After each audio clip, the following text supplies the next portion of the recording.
Welcome back. So today we're going to talk about introductions, or what we also call attacks in piping. When you play an attack, essentially it's the how you strike your drones and get your chanter in to start a tune. It's not commonly done for solos, individual piping, but in a pipe band, this is the, I suppose, traditional way that pipe bands start a tune. Okay, why introductions are important. First impressions count. So whenever you're playing for audience, or if you're playing in competition, the first thing that the audience will hear, or the judges as the case may be, will be your introduction. As part of marking and the judging, I believe it's like a fair amount of the points, but it's like 10 or 15 points. The tone is probably about the same, if I remember correctly. So basically, it's really important that you play introductions correctly, and you need to get them right every time. This has to become like second nature. It's a non-negotiable. You have to do it right every single time. Striking in, if you're coming in with an early E, if the drones are late, or if the drones are early, or if you've got drones coming in that are double toning, yes, that does happen maybe once in a while, but if you practice this and you make it second nature, that should never happen.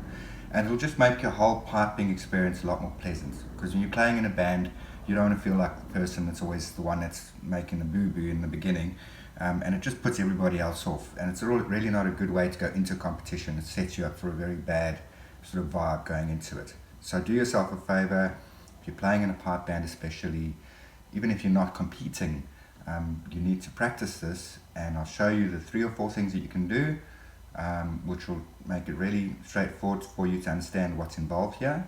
There's also a little introduction video that you can use. It's got a metronome beating on it that you can use, that has the instructions for you, so you can practice with that. I'll put the link in below here. It's about 5 minutes long. I'd urge you, once you've done this little session, that you go back to that video and you sit there and you practice wherever you are, at home or wherever the case may be, and play with that at least, maybe when in the beginning, at least 2 times a week. If you're a bit more advanced, maybe once a week. But just do it. Practice your attacks and your introductions, and I promise you'll have a much better piping enjoyment for sure. So here's the thing. There's a couple of things to know about this. So when you come up to the line, basically, before the pipe major calls quick march, there's different ways that to do it. Some pipe majors go ready, some pipe majors go band, some go use other commands, but in essence it follows much the same pattern. So essentially you've got a tune that the pipe major will pick up in their head. Let's say it's Green Hills, for example, and they'll start humming the tune, hum ba ba dee dum, and you can see that's the beat, right? So it's dum dum dum, etc. So how does the introduction work? Okay, the pipe major will go band, ready, and those are all on the left foot, those commands. I'll do it for you again. Band, ready, quick. Okay. So there's one thing you want to do before the quick march, which I'll explain to you, and that is make sure that your pipes are actually full of air. You don't be standing on the line like this, right? Because then you really put yourself on the back foot. So before the pipe major even gets to that, with most pipe majors, you get that little vibe where they start humming out the tune generally. Some of them maybe just hit you with a surprise, but once you see he's getting serious about things, before you even get to that point, you need to be on the line and have your pipes basically ready and full of air, obviously, right? But the other thing that you can do, which I think is really useful, and I've actually only learned this myself recently, I think I've been doing it unconsciously, but just to share with you guys, is try and lift, the arm that's holding the drone so that they're not falling down the shoulder. Because a lot of pipers do that, and then they're trying to control the drone, so what you should be focusing on is the attack, is getting the air in the bag and getting the chanter to sound. So good advice is to have the chanter up quite high. This also stops the bag from being, if your bag's under your arm like that and you're filling up, you're losing quite a bit of the volume, because if you push too much it's going to make the drone sound. So you want to basically use a little bit of common sense here, lifting that arm nice and sort of parallel, if you can look at it like that, okay? And it doesn't have to be super high, but just nice and high so your bag's nicely balanced there. I can pretty much hold the bag in one hand like that, and the bag's hanging down. Okay. Now the other thing is, when you go into to this, you're basically going to go through 3 main things. The first thing is you're going to pivot the bag. So the pivoting is basically playing the drones and keeping them just on the end there without sounding the chanter. To practice pivoting, it's quite simple. You want to be able to get them up and going with your hand without having to put them under your arm as practice. And the point here is that A, you don't sound the chanter, and B, you can strike in the drones without double toning, okay, before you pivot the bag under the arm. I'll give you an example of that. Okay, you notice how I make sure the bag's full, arms up, okay, and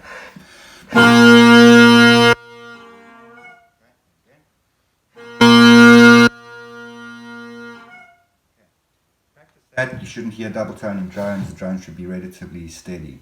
What you want to do is when you bring that bag under the arm, you don't want to be taking the pressure off or pushing harder. You just want to pivot. You want to get the drone struck up on that pivot and then just drop them under the arm without changing the pressure. No harder, no softer. So that's the first thing. The second thing is, as you get it under the arm, there's a couple of different theories on this, but my preference is basically I tend to hold the chanter like that, in that way. Some people hold it with the thumb up here. I don't think that gives you much advantage because you've got to move around. You need to be confident and know where the E is. So I tend to do this, and then as I'm coming up, basically the hand is coming up to block the bottom 3 holes of the E, and this finger lifts up. I looked at myself in slow motion. I didn't actually realize doing that, but so that gives me a nice amount of control, and as I'm coming up, bang, I get that on. Okay, and it's sort of like that fluid motion, but it's entirely up to you. The bottom line is you need to be able to get to the chanter position for the E before you sound it, right?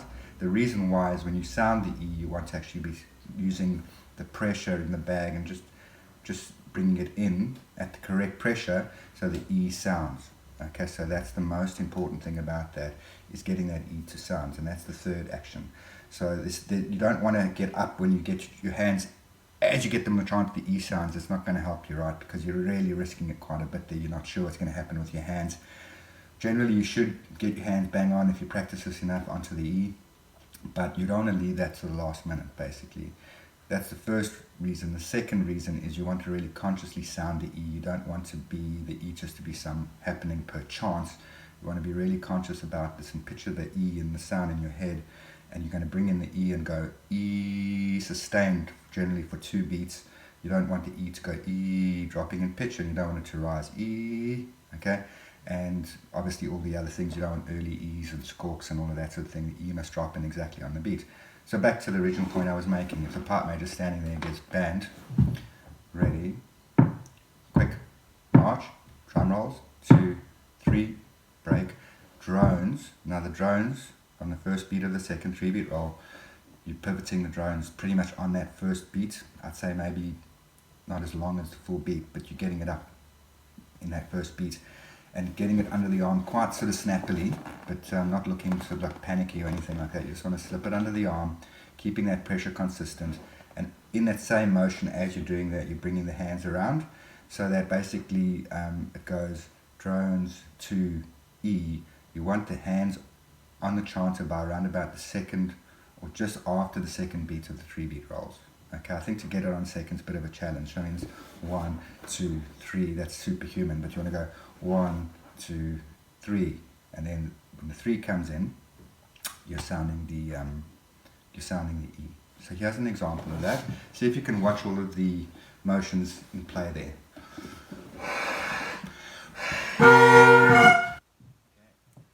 Bang, ready, quick, march.